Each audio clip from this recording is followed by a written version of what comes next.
Today, I'm delighted to introduce Dr. Christine Johnson, UC Davis Professor of Epidemiology and Ecosystem Health and Director of the Epicenter for Disease Dynamics. She will fill us in on the cheery future of animal pathogens that could kill us.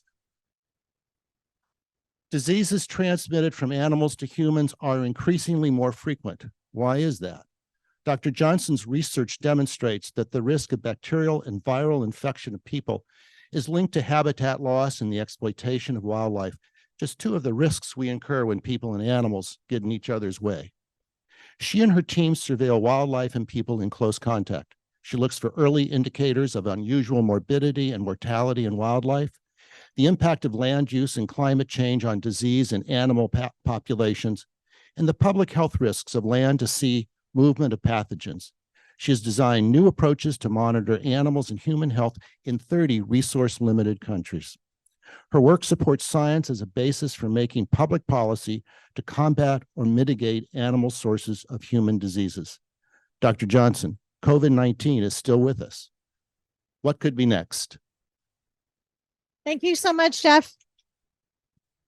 Well, it is a pleasure to be here. I am so amazed and impressed by the number of you that came out to hear a forum talk on a Friday afternoon. If I was giving this talk at Davis on a Friday afternoon, I'm not sure anyone would show up. So I really appreciate everyone being here. I think I'm ready. Yeah, we can get started. So thank you for the lovely introduction. I'm super happy to save a lot of time for questions. I have a number of slides and I'm happy to tailor this however we wish. I maybe could just start with a little introduction. I'm a veterinarian and I have worked predominantly in the field of wildlife health.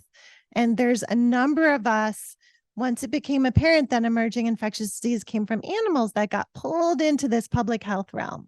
So my talk is kind of a mix of the work that we're doing currently and how we generally understand emerging infectious diseases to come about and start to affect humans. Can I just ask, how many of you have a medical background? Audience. So quite a number of you. And how many of you have a science background, specifically biology? Okay, perfect. So you can help us carry this along as we get through. Some of the more, I have some very sort of scientific slides that I also want to really convey because there's some of the more important things that we have. But before I get started, I just want to mention that all the things that I'm going to present is really the sort of wealth and wisdom that I have collected from the amazing colleagues that I've worked with all over the world. And I've had the privilege to have been on projects that had 300 people participating. And I've had a number of very, very different projects that have given me different perspectives through the course of my career.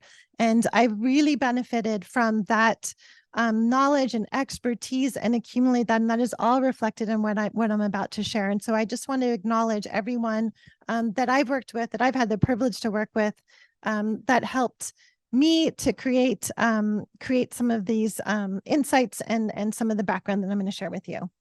So to start, oh, our plan's not working. Maybe I'll start this way. No, stop sharing. Let's see how. Can you all see that okay? Okay, so how did you do that? I just clicked on this. The right side? The left side. The left side, okay. That- All right, that- all right, that- okay. otherwise- I'll try not to mess this up. Thank you so much for your help.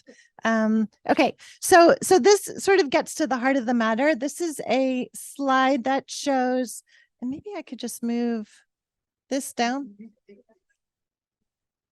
Click that off. As we were saying, I'm a Mac user, and then can I move this down a little? Like move it there. Oh, nope, that's over there. We like the x-axis. We don't want it there. Anyway,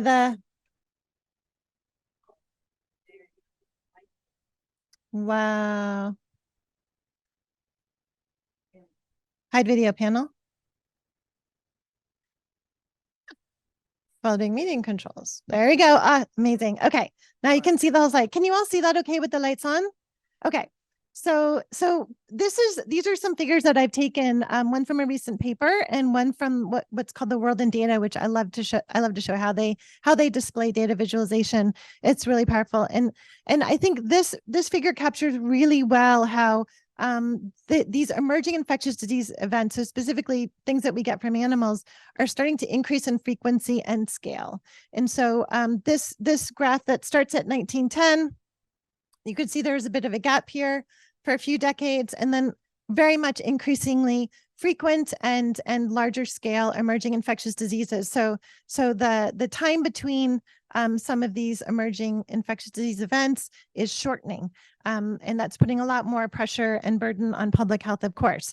And concurrent with that, it's not lost on any of us. There's a lot more of us, as that figure on all the way on your right shows, that can get infected. So there's so many more people on the planet. And if you understand anything about infectious disease, the more people, the better it is for viruses to spread. And so that is largely a major feature of sort of the patterns that we're seeing here. But my work is to try to understand what has really changed since the 1950s.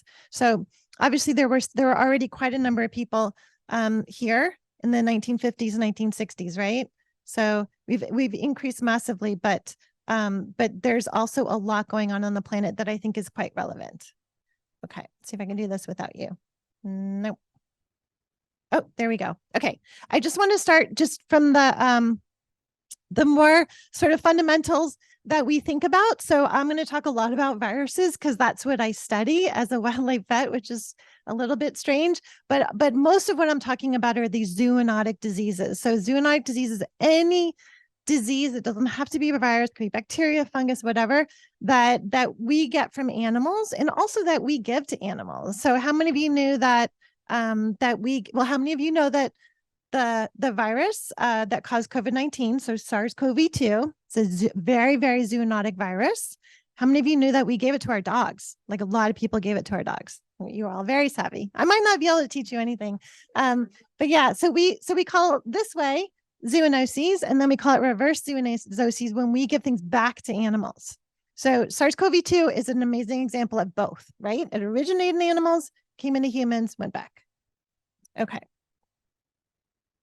Right. So just here's some stats. These are the papers that I love to reference when I'm teaching, and I want to kind of give people like the original thinking behind what we understand in terms of zoonotic diseases. And so the first paper shows just that a huge proportion of the diseases that we know humans get are zoonotic, like more than half, right? That's a lot.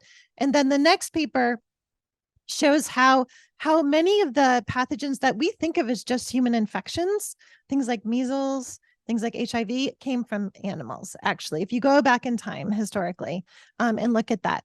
And then this more recent sort of measures that we think about as far as diseases that have emerged more recently in the last 20, 30 years, the majority of those are zoonotic and in fact come from wildlife. And so there's some of the papers that did a huge amount of work to look at all the pathogens known and where they come from. And the majority of zoonotic infections tend to not be something that we think about a lot necessarily in the United States, but these are a very ever-present burden in many of the lower and middle income countries, and especially among the poor livestock keepers, because a lot of the pathogens that still create burden in humans are coming directly from the animals that are kept as livestock. So fundamentally, we're already dealing with a little bit of an imbalance in terms of perspectives and what's like an everyday fact for some people, and then what we think about, for example, in the United States, which I would say that the fact that SARS-CoV-2 is zoonotic seems like to catch some people by surprise. But actually, when you think about the overwhelming evidence and how these things work, and what the rest of the world is sort of dealing with all the time, that's not surprising at all. And so I don't want to just move past this issue too quickly. This is another really good paper that shows how so much of what we're starting to see in terms of emerging infectious diseases and the way that they're creating burden in the human population is because of the way that we've really changed transportation, right? So a lot of the big outbreaks that occurred throughout history, we think going back to smallpox, plague, a lot of that was driven by movement of people, right? And this is a great historical paper that talks about that and shows how a lot of that underpinned a lot of the big outbreaks that affected human history. But then when we look, so the figure up top there shows 1933, like how we traveled by plane. It's not very common, or how we traveled by boat. And then now it's showing how we travel by plane in the 2020. And the changes since, this paper is very good at showing the changes since 2005 are remarkable in terms of the amount of flights every day. And it's the flights that are the problem. It's the flights that are the reason why we couldn't control SARS-CoV-2, because people moved too quickly before anyone realized they were even infected. People were moving around to new continents and jumping between continents. And so it's this flight pattern. It's not just the amount of it, but it's how fast it is, and how our ability to detect and be able to investigate and work up and do what we call contact tracing is completely mired when we all get on planes like this. Okay. And so a lot of what my work has looked at is sort of how the planet has really changed in that time period I was highlighting from the 1960s onward. And since the 50s and 60s, we've really been in this amazing period of accelerated global change. And I think, you know, I teach a lot of students who are younger who I really carefully want to explain to them this issue of sliding baselines. Like what they think is normal now is not necessarily normal. I mean, I remember when I was young, the amount of wildlife that I would encounter, and how that has just dramatically changed in some areas. And I think, you know, places that used to be wilderness are just completely developed now, and that sliding baseline, I think, is sort of working against us and us understanding and unraveling some of these issues. Certainly in the last 75 years, there's been huge changes for agricultural development to feed that huge population, right? We saw how that increased almost like on a straight up vertical scale. And that agricultural development has created, for the most part, major deforestation and changes in the way wildlands were handled. And then industrialization, of course, really brought about our ability to change the landscape very quickly and effectively. So you can think about how we might have undergone, you know, removing trees from a forest in the 1940s compared to now. We have so much more powerful equipment, so much more powerful technology to be able to do that way more effectively, way more quickly. And I think that has really spurred a lot of this accelerated change that we now see as consequences with these emerging infectious diseases. And so what we think about in terms of how, in a way that we like to frame it in my field, is that, you know, these ecosystems, when they're intact, they provide some of these protective services. So intact forests, intact grasslands, that, you know, the disease dynamics on those systems are somewhat stable. But when we create change very quickly, especially if there's human encroachment involved in that change, which almost invariably there is, it creates this imbalance. And so we think about ecosystems and ecosystem services that they provide, and how some of this accelerated change has caused a reduction in those ecosystem services and the ability of ecosystems to function. And when that happens, when we can have this abrupt change in the way things work. And emerging infectious diseases is just a really good example of that. And so this is a figure that I like to show that just, again, reminds some of my students about the major change that has happened in the last 75 years or so. And so this this figure up top here is showing just how sort of we've appropriated the biomass across the planet, where we've taken some of the ecological biomass that's in that system and then started to produce food. Generally, that's what we tend to do. And then it shows how much that's changed sort of the constitution of the soil. And then unfortunately, that has resulted in a loss of wilderness area. And so that figure up on the right is showing you what sort of wilderness remains. And then unfortunately, concurrent with that, there's a loss of species richness. So that's what I was talking about with, like, when I was a kid, we used to see so much more diverse wildlife in some of the places that I used to go to as a kid. And I go there now, take my kids there, and it's just not there, and or even a tiny fraction of that. And so the species richness is a measure of sort of the biodiversity, the number of species in that system. And that has dramatically changed. And then this is another way of looking at that. And so this puts this within the context of sort of how the ecosystems function and how that has changed over time. And so we see, sort of a 47% loss in ecosystem extent and condition of ecosystems. So you can think about what that means for their ability to function. And then similarly, and one thing I don't work on this as much as I wish I could, but a lot of what we're talking about is concurrently happening with species that are at an accelerated rate to extinction. So a lot of the environmental changes, this global accelerated change, is creating this risk around species' ability to survive in the face of all that change. And so approximately 25% of species are threatened with extinction now. And then more importantly, if you just jump down to the 82% loss in biomass. So since the 1970s, which is just really, 50 years ago, there's been about an 82% loss in wild mammal biomass. So that's just so many fewer mammals on the planet that are wild mammals. And a lot of that's transitioned, well, I'll talk about that in a little bit, but transitioned into species that we raise and that we use for production. So you can imagine this has consequences for disease. And so one way to look at this is these shifts in the landscape can create these sort of irreversible changes that can create abrupt change. And so one of the things that we're all witnessing that we're very attentive to, I'm sure you've all been hopefully getting forum speakers on this much more, because it's certainly a pressing need, is around climate and climate instability and local climate change. And we're very all savvy as to all these issues here in California, no doubt, because of what we've seen just in our own backyards. But also, again, mentioning how this is so related to the decline in species and their ability to adapt. And then, of course, disease emergence, which I'm going to talk about for the rest of this time.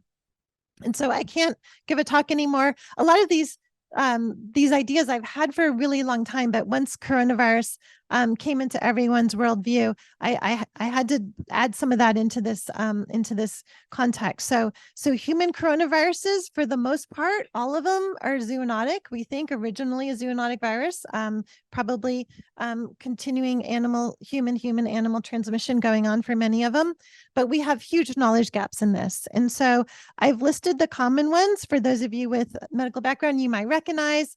Of course, some of them are more familiar than others. The ones that cause the common cold, I think, were the least familiar to people. So that's what's called NL63 and 229E that come from bats, we think. And OC43 and HKU1, those are common colds. We probably all had them a bunch of times. And we think their origin in the original zoonotic spillover was from rodents for those. And we don't know the species of rodent, and we don't know the species of bat. We don't know how it happened or where it happened or any of that. But interestingly, 2 of those viruses weren't even recognized till 2005. So it just goes to show you how this is not like something that happened a million years ago. This is happening in current day. And then, of course, what might be more familiar is SARS-1. Scared a lot of us at that point. A lot of my slides were about SARS-1 until SARS-2 happened. Now more slides about SARS-2. And MERS-CoV, which MERS is another major coronavirus that's causes quite substantial illness. I've got them grouped kind of where they cause severe illness there, and that's just mostly been limited to the Middle East. So it's not as topical here in the U.S. Okay. And this slide I've had forever because I always like to show, like, for some of these emerging infectious diseases, like we've known about them for a really long time. Like Ebola, that was first discovered in 76. Zika, we knew about since 1947, but we didn't really understand all the different ways it causes disease and what it means when it goes into a new continent, as far as the type of disease people get when they're infected, when they're pregnant. And so I always was quick to point out that we do not understand these animal hosts or these epidemiologic sort of circumstances that facilitated disease emergence. We just don't know for any of these viruses. And typically that's true for almost all of these zoonotic viruses that we get from animals, unless they cause repeated spillovers where like rabies, you basically need to contact that animal to get infected. So the viruses that go on and have their sort of own life in human to human transmission, we lose that trail of how that virus came to be in humans pretty quickly. And I think the reason why is because we have a very anthropogenic view of how this all works. So we think about viruses that we get from animals only when they start to infect us. And so we have very little understanding. There's still, for as bad as I was showing it, there's still a lot of different wildlife species on the planet, and mammals alone over 6,000 different species. So there's a lot of us, and we're just one in the mix. So there's a huge amount of viruses that are just not infecting people ever at all. But once they do, and they become known to us, that sort of, that mystery of how that happened is quite difficult to tease apart. And so many of the challenges relate to this way that we think this occurs. So typically, if an emerging infectious disease comes from animals into humans, like we first hear about it when we have this case or set of cases, enough of an unusual bunch of symptoms where people show up to the hospital, typically where they then infect a doctor or a nurse. That's when we figure out that there's a new emerging infectious disease. So it's usually at this point here in what we call the epidemic curve. So I'm an epidemiologist. I love to put everything in these curves. And so oftentimes those people are just what we say is the tip of the iceberg, right? There's this whole other fraction of people that are getting infected. And who knows if these folks up here, if this is a pathogen that's gone from human to human, who knows if these people even contacted an animal? It could have been someone down here who then gave it to this person, gave it to this person. And so this is typically way late in the game when we figure out what's happening, that this is an alert that we need to pay attention to and figure out what this virus is. But we expect that this pathogen that emerged might have been causing outbreaks in animals of some kind, might have caused outbreaks in animals and not even infected any humans, but may have, like back in time, caused some clusters of outbreaks in humans and no one even noticed, because maybe it's, again, among those poor livestock keepers, like people don't have access to healthcare everywhere in the world like they should. So this is typically the way we see it. And I think we know this because when we go look for zoonotic infections in people where we know there's been no major outbreak, for example, this paper where we looked at people's previous exposure to Ebola viruses, you would think people would know if they had Ebola. There's this whole underlying aspect of this pyramid where people didn't even realize they had an infection and where these viruses are circulating in places where they had not been reported before. So that is some of the key areas that create the need for us to do research. I seem to be going backwards now, and I'm not sure what I did differently. So I'm good. Yeah.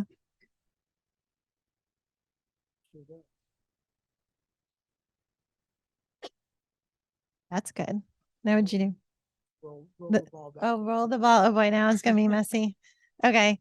So this is something that this is a slide I share with a lot of other scientists, because I just want to highlight the issue around how hard it is to be able to trace these emerging infectious diseases back to their source. And I don't mean to share this because I'm like, look how hard my job is, but it kind of amazed me in the early days of the COVID pandemic when everyone was like, why don't we know the source? Like, we never know the source. Like the science does not work that way.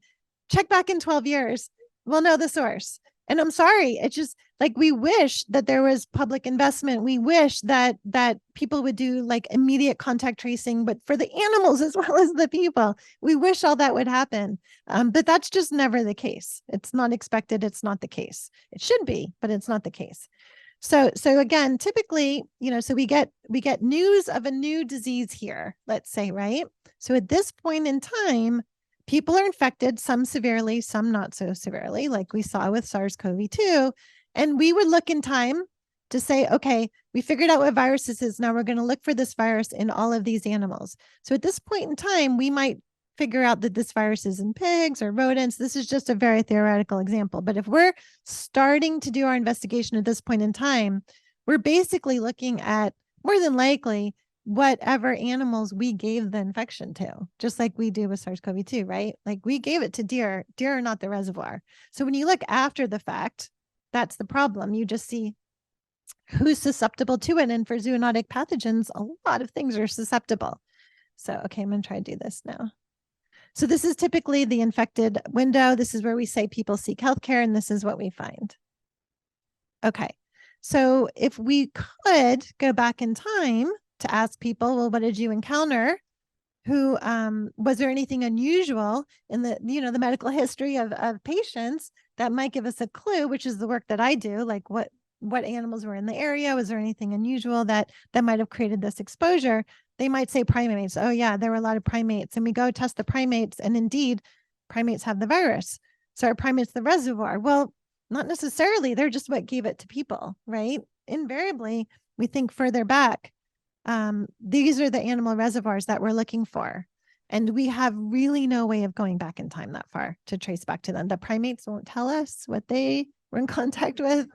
And so, yeah, that's the problem. So, yeah, so you can see how puzzling it is. And for SARS-CoV-2, this was such a good example. I mean, if you didn't believe in evolution, you do now, right? This virus has evolved very quickly. And we've seen it move into other different species. And I think just the sheer zoonotic potential for this virus is not at all amazing to me. Because I fully expect that for these types of viruses, but I think has been a surprise to most people who don't think about this all the time. And the other thing that's really important to say is that, I like to show figures that talk about disease emergence, like it's in the animals and then it goes to the people and then we give it to each other. But things are not that linear and probably never were.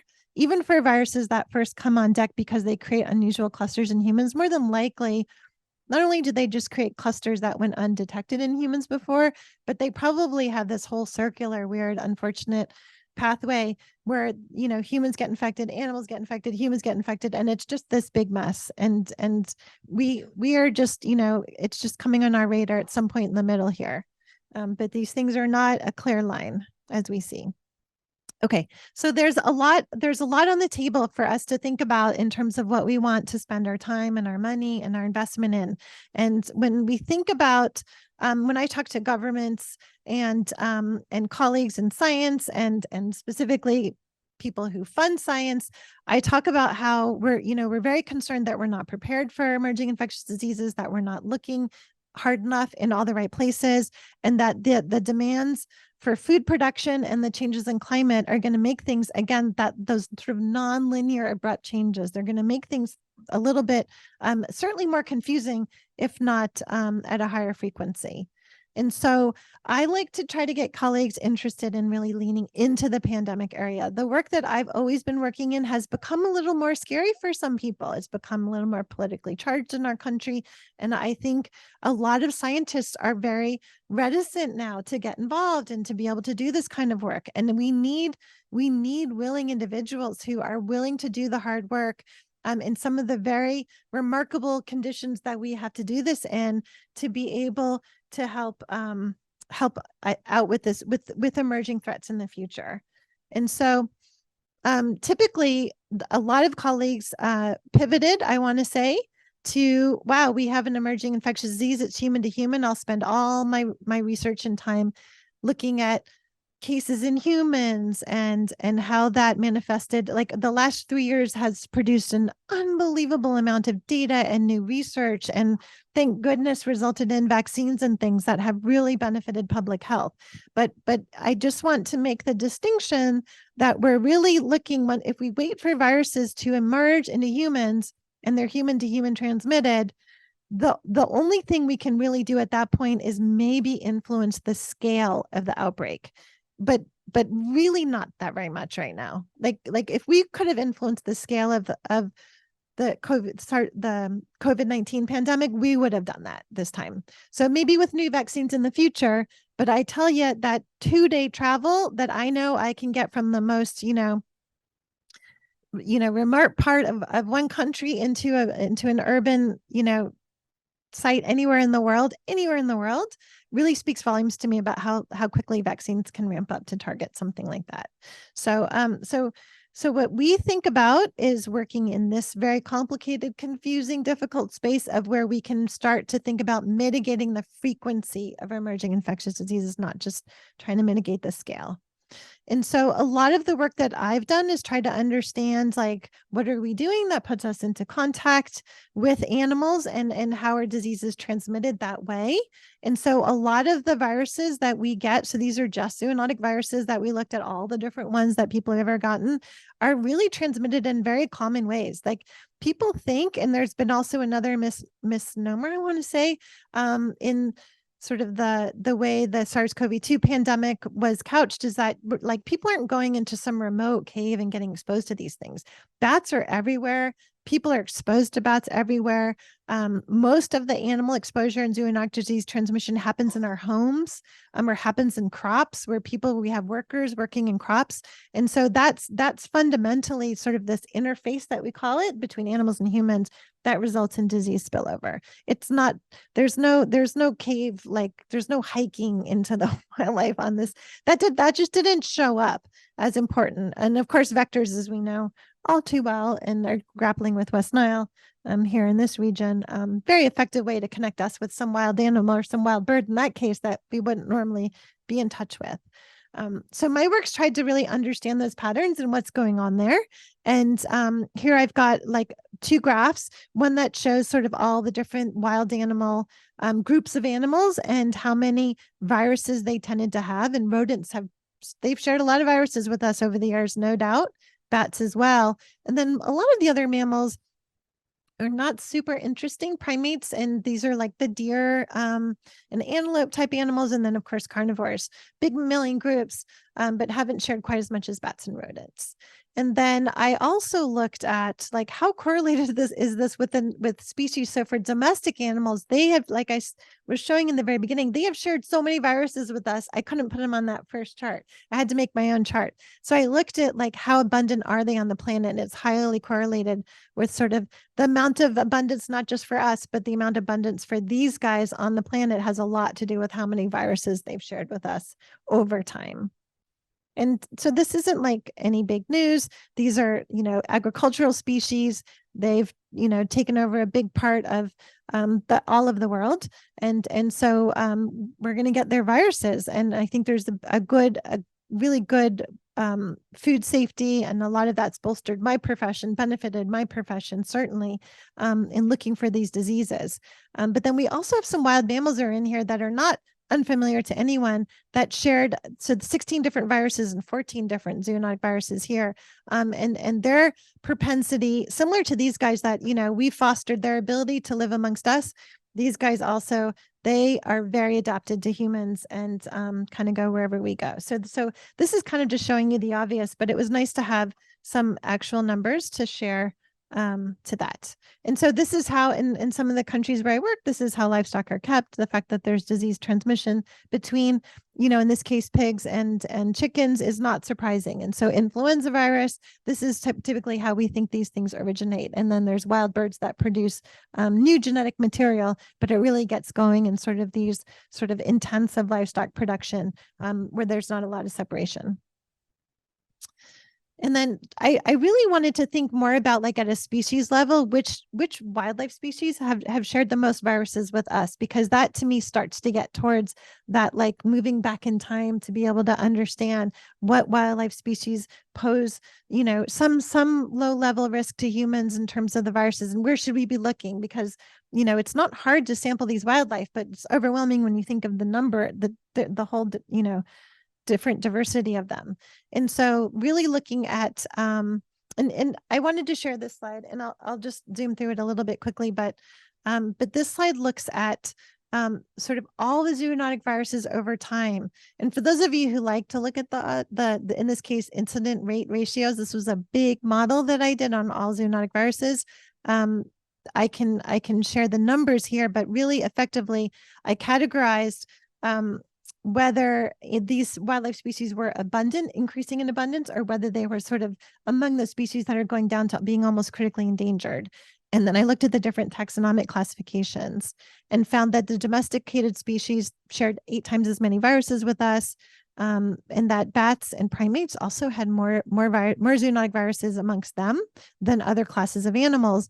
And then I found that the more common species had shared more viruses with us. It's not these uncommon animals, these sort of, endangered or threatened animals that are sharing viruses with these common animals that are just really being adapted and increasing despite environmental change. And there's like 50 or 60 of those species that are doing that. So we call them anthropophilic because they, we create crops, they move right into that. We create homes, they move right into that. So it's those species, and it's not just rodents, it's also other species like bats that are able to do that too. And then I looked at the reason for why species were in decline for the ones that were in decline, and if that was related to whether or not they had shared viruses with us. As you might expect, viruses that were in small extent of occurrence didn't share many viruses with us, but animals that had been exploited for the wildlife trade and animals that had lost habitat quality shared more viruses with humans. So it really, to me, started to tell this sort of story of animals and the ones that had been losing abundance because of exploitation, because they were being hunted, because of the wildlife trade, that they had shared more viruses with people. And so species that are in decline because of this phenomenon is actually an incredibly widespread occurrence. How many of you knew that actually the US and China are the 2 biggest importers for live wildlife? It's always shocking to me that we're right in there with China as far as being big importers of live wildlife, a lot of it for the pet trade, but for other reasons as well. A lot of it's illegal, but not all of it. And so that has really driven an industry in some countries underground, because these animals are not supposed to be sold, but in many places where I work, right out in the open, where animals are traded to the US. In other countries. And so we're importing and they're sourcing. And then most importantly, I think these declines in habitat from wild mammals that are undergoing deforestation in their land and development and other things. Okay, can I just do a quick check on time just to see? Oh, there's a clock, found one. Okay, I'm going to start to wrap up. Wildlife trade, big problem. Landscape change, there it is. This is one of the places I work at in the Bwindi impenetrable forest. If you can get over there, I would. It's amazing. It's beautiful. The Bwindi impenetrable forest, it's in Uganda. Yeah, it's right on the border of DRC. So we think about sort of the forest as being an important sort of protective force. And then when there's land habitat quality change, habitat fragmentation, the animals need to move and adapt. And when they tend to do that, they move into places that are in close proximity. So these are homes just outside the Bwindi impenetrable forest where we look for bats. And so this is how I've started to view sort of this epidemiologic triad of like how the pathogen host environment are sort of determining disease, and how the major imbalance is often an imbalance related to environment and environmental change. And so this has underpinned a lot of the work that I've done with colleagues currently. We have some NIH funding. We're working in other countries with amazing colleagues, researchers, scientists that sample primates, bats, humans concurrently. We look for people with acute febrile illness that might not have been diagnosed with a disease yet. And we try to uncover sort of those pieces of the puzzle to be able to understand what viruses are sort of emerging in their communities. We use this very community-based approach Here's some pictures from where we work. That's the Bundi Forest. This is in the Peruvian Amazon. We work in very rural areas that you can't get to by car. We work in places that that tons of indigenous people have lived there forever, and where people come and go, including tourists, pretty much every day. Huge tourists in ecotourism and pretty much everywhere where I've ever worked. And I don't think that's unusual. And then we work in urban areas as well. And some of these places, they look remote, and I love this picture, but they're not. So this is one of the, these are caves that we tend to work in. And because bats live in these caves, and because the bat guano or the bat feces is very good fertilizer, people are just growing their crops all over, and you can see potatoes or corn or other things being grown right outside these caves. And people go into the caves every day when it's raining, or a lot of people go into caves for worship. It's amazing how caves are used around the world. So none of the places where we look at the animal-human interface are that rugged or remote. They're just amazing in sort of their diversity of the way these things are sort of similar everywhere, I guess. So the most important thing that we do probably for the work is to engage the communities and make sure that the communities are a huge part of the work that we do. So here, one of our researchers in Uganda is sharing what we call the Living Safely with Bats book, which I think is a really important. This is a bat book. I'd like to translate Living Safely with Bats That Have Rabies, which we have here in Sacramento. And he's talking to a bunch of village health team members. So these folks go out into the different villages and they educate villagers, and they keep an eye on them, see if they have fever. If they do, then they work with us in our study, but they also refer them to a hospital and clinic so they get worked up. Increasingly, we're finding we need new technology and better ways to scale up this work. So we have some really exciting initiatives to develop some innovation that can signal when there's outbreak potential in wild animal populations to help tailor our work. Because right now we're just guessing. We go out, we get all the equipment we need to go sample, and we're just hoping the animals have a virus that we're worried about at that time. Chances are they won't. So we're working with a lot of colleagues in engineering now to develop some new ways to do this going forward. And our work is very tied into the different ministries. So we can talk to them about epidemic preparedness and epidemic response. That's a big part of the work that I do. I'm a U.S. State Department Science Envoy for this year. And so one of the things I've been really privileged to do is work with them on engaging and coordinating and collaborating with other countries in sort of this diplomatic space. That's really important for supporting not just policy that we need because we see the risk from wildlife and we want to make sure that the wildlife are protected and the humans are protected, but also to ensure that there's policy that will support science over time. A lot of the places I work with are still woefully underrepresented in terms of number of veterinarians. Really, some of the countries might just have one or two, a handful of veterinarians. So that's a big hurdle for us.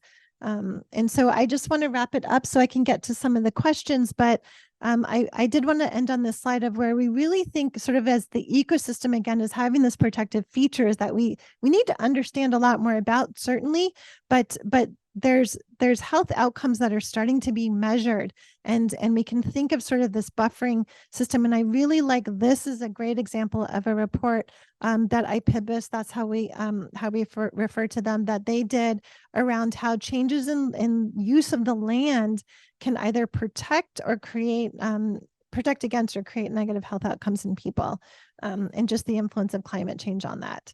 So again, I can't emphasize the importance enough of working with all the scientists in the different regions and the work that they've done throughout my career, fortunately for me, but connecting them with each other so that they're working together is really what I think is needed to be able to handle these looming threats. And I wanted to end on this slide because we're all thinking about presidential candidates, and I don't get political. I won't get political. Don't ask me political questions. But you might note that this was written by this very smart reporter in October 2019, 3 months before the SARS-CoV-2 pandemic. And here we are again. It's probably, he could just recycle that paper. Yeah. Okay. So I think that's all I had. I wanted to share these are great sources of information if you're interested in tracking outbreaks and disease. So how many of you look at ProMed or Health Map or They're super fun. I think if you're interested in plants, they got plants. If you're interested in horses, they got horses, and they've definitely got all the human diseases on there. Okay. Thank you. So questions?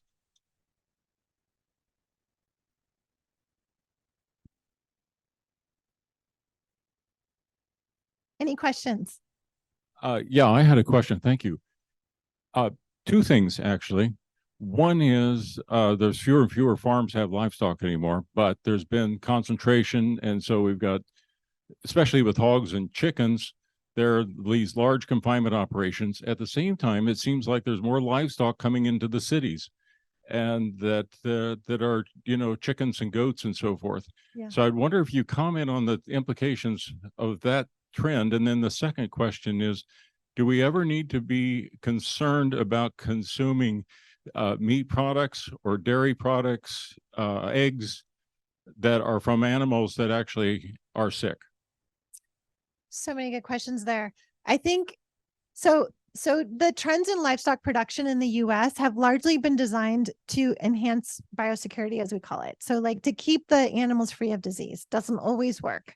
I think when I talk to my colleagues who, for example, are the most expert in influenza or flu viruses that come from chickens, what they worry a lot about are the backyard poultry. So I think the trends that you're mentioning, because those are sort of the unmonitored, and those animals are not in what we would call a biosecure environment, right? There's exposure to other birds, there's exposure to other species, as well as people. But I think when intensified livestock production is done the way it is done oftentimes here in California, it is in a very biosecure way.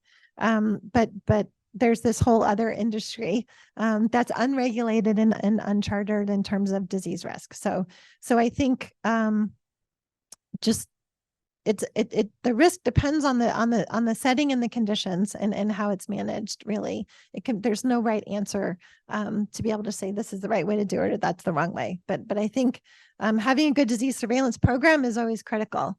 And then your other question around, we generally don't recommend if animals are sick or diseased, like having anything to do with that as a food source, because we typically and this is very, very important risk communication messaging that we do in other countries, because I work with colleagues who say, well, the folks that I work with, if they're eating a chicken, if they're eating their chicken, it's because either the chicken's about to die or they're about to die.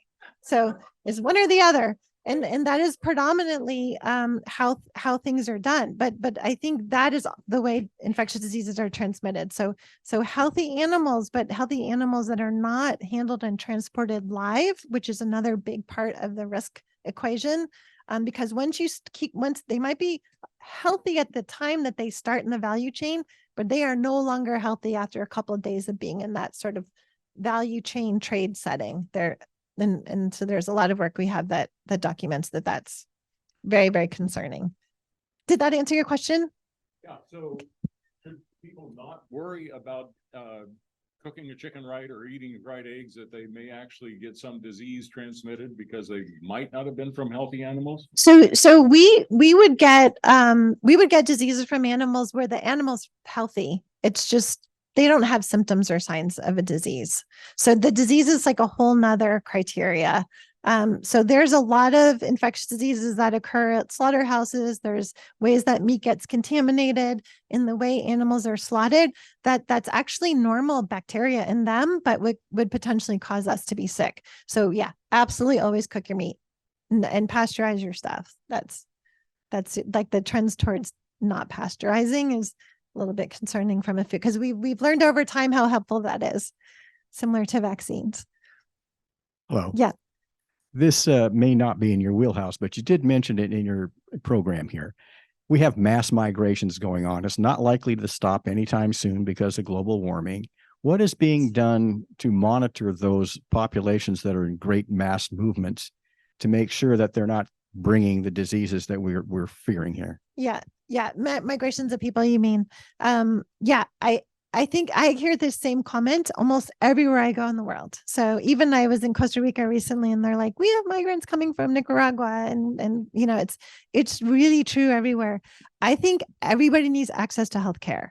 I think from migrant population and the vulnerabilities that are typically represented in that sector of the population, the access to healthcare is even more important, especially at the time of movement. Even more if there's sort of the potential for zoonotic virus or animal contact, based on the history of sort of how those people, what their livelihoods were, and then sort of what the history is of the migration. So I think that is fundamentally the very naive answer that I will put out there, is that just, if people have a fever, let's get them to a doctor and let's see what they have.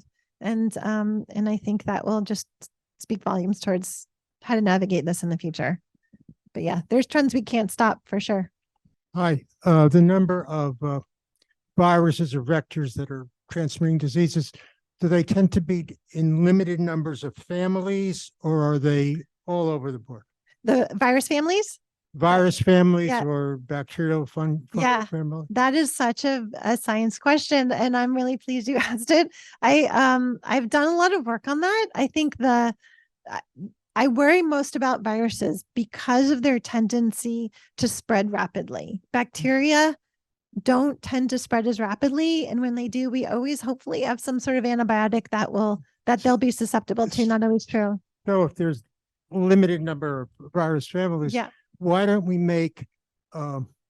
have a warehouse or whatever of Of vaccines Yeah. that are geared towards families, that, there are specific differences within families, Brilliant but idea. there's common areas Yes. in the virus. Like a consensus fragment, Right. a broad Have those spectrum. ready for each of these Yeah. families and not worry so much about the mammals transmitted, because we'll never deal with that. Yeah. But focus on the viruses and have an armament ready for them. Yeah. It's a brilliant question. They're working on it. They have not achieved that yet. It's called the prototype vaccine. And they certainly think that would be expeditious, and would work well, because viruses, even the ones that we know, SARS-CoV-2 is a great example. We had a good vaccine for that worked against the Delta version, the Delta variant. And then we had to create a new vaccine for here we are with Omicron, creating even new vaccines against that one type. And so the viruses are always going to be changing, but there are some things about them that are conserved. The trick is understanding how our immune system recognizes that, and then empowering our immune system in the just right way, which it's not easy. And we are way outside my wheelhouse of expertise. So is there any data about the reemergence in America of old diseases like TB and polio? Yeah. So those diseases, polio is a great example. From what I understand, polio did emerge quite a number of times recently, and was detected, I think, even this past, was it summer or spring? TB is always a concern, has not gone away. I think there's plenty of diseases we thought were sort of beaten into submission, if you will, based on public health controls that we don't quite have the handle on that we thought we did. A lot of that is related to issues that we're talking about with naive populations that might not have had access to healthcare, that might not be protected. And then similarly, there's changing dynamics with, we have mosquitoes in this country that we didn't expect to see anymore. And they're back and they're carrying the viruses. And what was it? I heard there was a case just of malaria in Kansas or something like that. Was it Kansas? Please correct me. I can't remember. But I heard that there's cases of diseases that we did not expect to see here, that we will increasingly see more commonly because of a lot of that's climate change too. Yes, you said you don't get involved politically, but there were several slides that mentioned knowledge gaps, institutions, and governance. There was a story in the LA Times this morning about flying syringes and conspiracies, the far right battle for mosquito vector control board. I mean, someone was actually elected to a mosquito vector control board up in Shasta County, which has a growing right-wing takeover movement. How do you combat that kind of thing? He was elected over an epidemiologist and former public health director. How do you combat that kind of misinformation with education? I mean, I can just speak again, my very personal opinion is I was sort of, I guess, naive to sort of the science literacy that is prevalent in the country. The level of science literacy is not what I hoped it was. And I think I think there's no right answer. There's no easy answer. I mean, certainly the other, I think, major thing that personally, again, I was dismayed in the SARS-CoV-2 pandemic was how public health officials were not being taken seriously. In many cases, they were being targeted, which is, shocking considering how much they're doing for how little they get for that. So yeah, I think that those are, you just hit on like two of the things that I think are the most troubling in terms of trends. And I worry that in some ways we're worse off after something like SARS-CoV-2 that bizarrely got politicized. So yeah, again, just my personal opinion, but yeah, I think you know my answer. We have time for one last question here. So I'm going up and then.